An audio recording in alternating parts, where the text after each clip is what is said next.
નમસ્કાર ખેડૂત મિત્રો, કૃષિ ધરા યુટ્યુબ ચેનલમાં આપ સૌનું હાર્દિક સ્વાગત છે। આજે આપણે જે ટ્રેક્ટર સબસિડી યોજના છે તે બીજી વાર આઈ ખેડૂત પોર્ટલ જે આઈ ખેડૂત 2.0 છે જેમાં ખુલવા જઈ રહ્યું છે એના વિશે આપણે ચર્ચા કરીશું।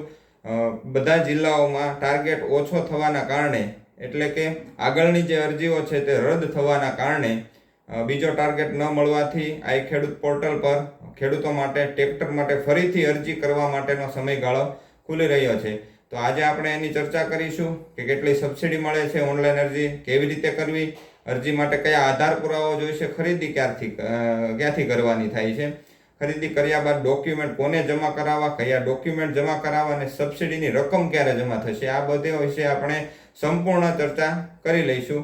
તો સૌપ્રથમ આપણે તેની સબસિડીની રકમ વિશે ચર્ચા કરશું કે 20 થી 60 પીટીઓ હોર્સ પાવર એટલે આ વખતે 20 થી 60 પીટીઓ હોર્સ પાવર ખેતીવાડી વિભાગ પાસે છે। એટલે મોટા ટ્રેક્ટરો 20 થી નીચેના હોર્સ પાવરના જે બાગાયત વિભાગ પાસે ગયેલા છે ટ્રેક્ટરો, એટલે અત્યારે 20 થી 60 હોર્સ પાવર સુધીની આપણે ચર્ચા કરીશું કે એની સબસિડીની રકમ છે જે 25% અથવા 1 લાખ રૂપિયા બેમાંથી જે ઓછું હોય તે મળવા પાત્ર રહેશે। એટલે વધુમાં વધુ રૂપિયા 1 લાખ રૂપિયા સબસિડી છે। તો અરજી આપણે ઓનલાઈન કઈ રીતના કરવી, તો CSC સેન્ટર સિટીમાં હોય છે, કોમન સર્વિસ સેન્ટર, ત્યાં જે તે ગ્રામ પંચાયતના VC પાસે કરી શકો છો, સાયબર કેફેથી તમે અરજી કરી શકો છો અને પોતાની જાતે પોતાના મોબાઈલમાં પણ આપણે જાતે અરજી કરી શકીએ છીએ। જે આ ખેડૂત મિત્રો આપણા યુટ્યુબ ચેનલમાં જે વિડીયો આપણે અપલોડ કરેલો છે કે પોતાની જાતે આઈ ખેડૂત પોર્ટલ પર કઈ રીતના અરજી કરવી, તો એ વિડીયો જોઈને આપણે સ્ટેપ બાય સ્ટેપ વિડીયોને જોતા જઈએ અને ફોર્મ ભરતા જઈએ, એ રીતે આપણે પોતાની જાતે પણ અરજી કરી શકીએ છીએ અને છેલ્લે જે અરજીની પ્રિન્ટ નીકળે તે આપણે પ્રિન્ટ કરીને પોતાના મોબાઈલમાં સાચવી શકીએ છીએ। તો તારીખ 15/11/2025 થી તારીખ 29/11/2025 સુધી આપણે આ અરજી કરી શકીશું। આ બધી અરજીઓ થઈ જાય એકવાર એટલે એટલા દિવસની જે અરજીઓ બધી સબમિટ લઈ લેવામાં આવે છે અને આ અરજીઓ બધી થઈ જાય ત્યારબાદ આ અરજીઓનો ડ્રો કરવામાં આવે છે। આ ડ્રો થયા બાદ જે ડ્રોમાં નામ જે ખેડૂતોના હોય તે ખેડૂત મિત્રો જ ટ્રેક્ટરની ખરીદી કરી શકે છે અને પૂર્વ મંજૂરી આવ્યા બાદ તે ટ્રેક્ટરની ખરીદી થઈ શકે છે। તો ઓનલાઈન અરજી કર્યા બાદ શું કરવું? ઓનલાઈન અરજી કર્યા બાદ આ અરજી કોઈને જમા કરાવવાની થતી નથી, ખેતીવાડી વિભાગ કે બીજા વિભાગને જમા કરાવવાની થતી નથી। તો તે અરજીની પ્રિન્ટ પોતાની પાસે સાચવીને મૂકવાની છે અને જે પૂર્વ મંજૂરીનો હુકમ છે તેની રાહ જોવાની છે। હવે તો આઈ ખેડૂત પોર્ટલની જે સિસ્ટમ થઈ ગઈ છે એ પ્રમાણે તમને પૂર્વ મંજૂરી મળે અને ડ્રોમાં નામ આવે એટલે પોતાના મોબાઈલમાં SMS થી જ જાણ થઈ જાય છે કે આ ઘટક માટે તમને પૂર્વ મંજૂરી મળેલી છે અને આટલા દિવસમાં તમારે ડોક્યુમેન્ટ જે છે તે અપલોડ કરી દેવાના છે અને સાધનિક કાગળો ગ્રામ સેવકશ્રીને રજૂ કરી દેવાના રહેશે। તો આ વર્ષે જે ડ્રો સિસ્ટમ છે એની તો આપણે વાત કરી લીધેલી છે કે ડ્રોમાં જેનું નામ આવે તેને જ પૂર્વ મંજૂરી મળશે।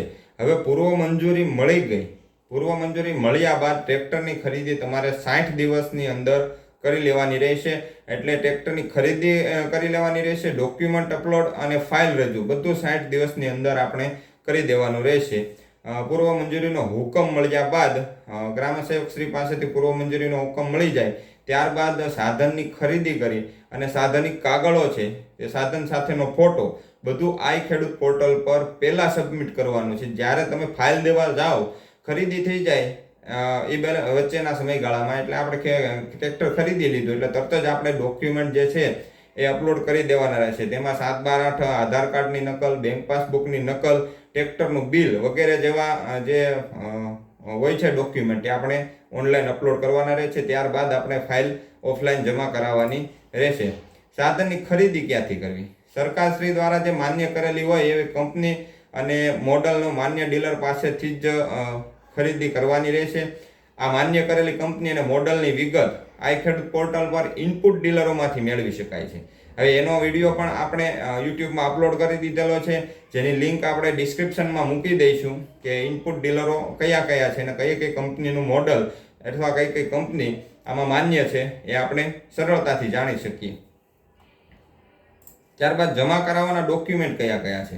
જમા કરાવવાના ડોક્યુમેન્ટ આપણે અરજી કરી એની પ્રિન્ટ ઓનલાઈન અરજીની પ્રિન્ટ ની સાથે જે સંયુક્ત ખાતેદારોનું જે સોગંદનામું હોય અન્યનું સંમતિપત્રક એ પણ આપણે જોડવાનું રહેશે. 8માં એક નામ હોય તો આ સંમતિપત્રક જોડવાનું રહેતું નથી. એકથી વધુ નામ હોય તો આ સંમતિપત્રક જોડવાનું થાય છે. ત્યારબાદ પૂર્વ મંજૂરીનો હુકમ જે ગ્રામ સેવક શ્રી પાસેથી મળી જશે.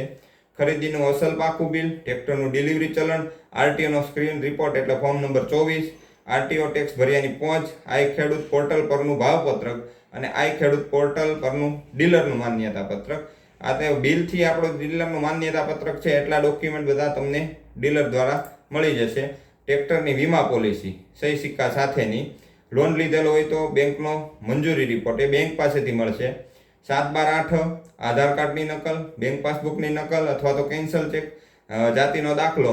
SC ST ખેડૂત ભાઈઓ હોય તો તે ખેડૂત ભાઈઓ માટે જાતિનો દાખલો આવે છે. દિવ્યાંગનું પ્રમાણપત્ર, જો કોઈ પણ ખેડૂત મિત્ર દિવ્યાંગ હોય તો તેનું દિવ્યાંગનું પ્રમાણપત્ર રજૂ કરવાનું થશે. ત્યારબાદ ટ્રેક્ટર સાથે લાભાર્થીનો ફોટો અને એન્જિન નંબર ને ચેસિસ નંબર લખેલ પ્લેટ હોય, જે ટ્રેક્ટરનું સાઈડનું બોનટ હોય મોસ્ટ ઓફલી ત્યાં જ હોય છે, તેનો ફોટો આપણે પાડી લેવાનો રહેશે અને તે 6x4ની સાઇઝમાં રજૂ કરવાનો રહેશે. આ બધું પૂર્ણ થઈ જાય એટલે ફાઇલ આપણે જમા કરાવી દીધી ગ્રામ સેવક શ્રીને અને બધી પ્રક્રિયા પૂર્ણ થઈ જાય પછી ચકાસણી કેમ્પ રાખવામાં આવે છે. એટલે જ્યારે તમારા ગામના ગ્રામ સેવક શ્રી તમને ફોન કરે કે આ સ્થળ આપણે નક્કી કરેલું છે તે જગ્યાએ સાધન એટલે કે ટ્રેક્ટર લઈ જવાનું રહેશે અને તેની ચકાસણી કરાવી લેવાની રહેશે. તો ખેડૂત મિત્રો, તમને આ વિડીયો સારો લાગ્યો હોય તો આ વિડીયોને લાઈક કરવો અને બીજા ખેડૂત મિત્રોના ગ્રુપમાં આ વિડીયોને મોકલવો, જેથી જો આગલી વખતે અરજી કરવાની રહી ગઈ હોય તો આ વખતે અરજી ખેડૂત મિત્રો કરી શકે. અને આ ચેનલને સબસ્ક્રાઈબ કરી દેવી અને બાજુમાં જે બેલ આઇકન આપેલું છે તે બેલ આઇકનને પ્રેસ કરી દેવું, જેથી તમને વખતો વખત અમારી જે માહિતી હોય તે મળી રહે. જય જવાન, જય કિસાન.